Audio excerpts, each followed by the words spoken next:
పశ్చిమ బెంగాల్లోని ఉన్న పాత పాఠశాల గురించి చాలా గాసిప్స్ ఉండేవి. చెప్తూ ఉండేవారు. రాత్రి ఆ స్కూల్ దగ్గర ఎవరైనా ఉంటే అరుస్తూ పారిపోతారు. అసలు విషయం ఏమిటో తెలుసుకోవడానికి కొంతమంది యువకులు స్కూల్లో రాత్రి ఉంచాలని నిర్ణయించుకున్నారు. మధ్యరాత్రి అయ్యేసరికి వాళ్ళంతా హాల్లో కూర్చున్నారు. అప్పటి వరకు ఏమీ అనుమానాస్పదంగా అనిపించలేదు. కానీ రాత్రి 2 గంటల సమయంలో బోర్డు మీద ఎవరో కరుచుకోగానే అక్షరాలు వచ్చేశాయి.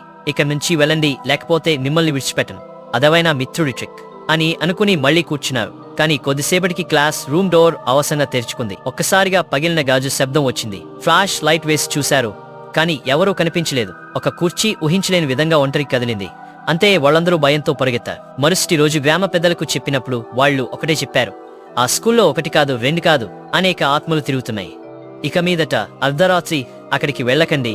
మీడియా లోకల్ రిపోర్ట్స్ ప్రకారం ఆ స్కూల్లో చాలా సంవత్సరాల క్రితం ఒక ఉపాధ్యాయుడు అనుకోకుండా మరణించాడని, అప్పటినుంచి అతని ఆత్మ అక్కడ తిరుగుతోందని అంటారు.